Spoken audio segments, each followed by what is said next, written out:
ధర్మం పేరుతో 2 సార్లు ఎంపీగా గెలిచి కేంద్ర మంత్రిగా బాధ్యతలు చేపట్టిన బండి సంజయ్ కుమార్ ఇప్పుడు అదే ధర్మాన్ని విస్మరించి అబద్ధాల రాజకీయాలకు పాల్పడుతున్నారని బీఆర్ఎస్ పార్టీ నగర అధ్యక్షులు చెల్లా హరిశంకర్ తీవ్రంగా ఎద్దేవా చేశారు.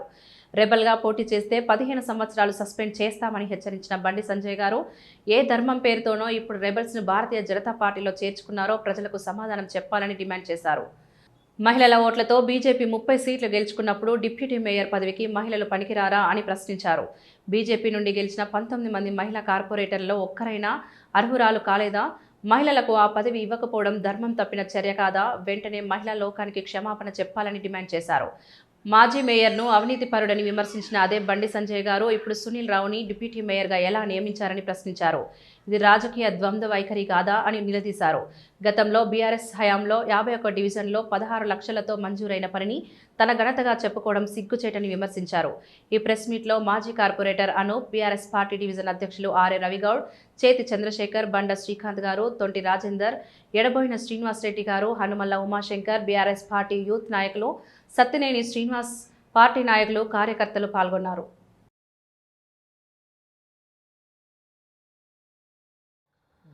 ధర్మం అని చెప్పుకొని 2 సార్లు గెలిచి కేంద్ర మంత్రి అయిన బండి సంజయ్ గారు మరోసారి ధర్మం తప్పారు. మరి బీఆర్ఎస్ పక్షాన ధర్మం తప్పిన మనిషి జవాబు చెప్పాలి కరీంనగర్ నగర ప్రజలకు అని నగర అధ్యక్షుడు బీఆర్ఎస్ పార్టీగా ఇవాళ కేంద్ర మంత్రి బండి సంజయ్ కుమార్ గారిని ప్రశ్నిస్తున్నాం. మొదటిగా వారు ధర్మం తప్పిన దానిలో ఫస్ట్ బీజేపీ నుంచి వెళ్ళి నామినేషన్ వేసిన వాళ్ళు, టికెట్ ఇచ్చిన వాళ్ళు తప్ప ఎవ్వరు రేబల్ నిలబడ్డా వాళ్ళను 15 ఏళ్ళు పార్టీ నుంచి వెళ్ళి సస్పెండ్ చేస్తా అని చెప్పిన పెద్ద మనిషి ఇది కేంద్ర మంత్రి, ఇలా పార్టీ రాష్ట్ర అధ్యక్షుడు.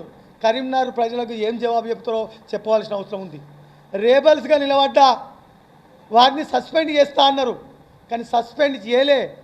ధర్మం తప్పి వాళ్ళు రేబల్గా నిలబడ్డ వాళ్ళు గెలిస్తే 17వ డివిజన్ నుంచి వెళ్ళి గెలిచిన గుంటి రమ్య, 39వ డివిజన్ నుంచి వెళ్ళి గెలిచిన మాసం గణేష్ మరి బీజేపీ రేబల్ కదా, మరి వాళ్ళు ఎట్లా సస్పెండ్ చేయకుండా పార్టీలకు తీసుకున్నారో ఏం ధర్మమో ఈ కరీంనగర్ ప్రజలకు చెప్పాలి బండి సంజయ్ గారు.